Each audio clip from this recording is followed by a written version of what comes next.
It used to be just too much TV. Now it's time spent playing video games, surfing the net, and texting. Experts say today's youth spends way too much time tied to technology. Tanya Carvalho reports on what some people are doing to cut the younger generation's overabundant screen time. These families traded in their TVs and computers for a day of outdoor activities, including a petting zoo. They're so hungry. Yeah, they are a little hungry, huh? And pony rides. Did you love riding the pony? Yeah. I want to go on the penguin now.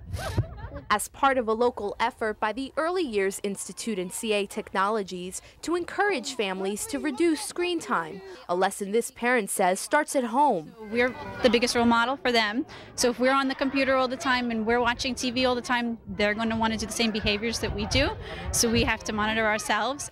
As for her son, he says giving up his TV time today isn't so bad after all. Are you having a good time? Yes.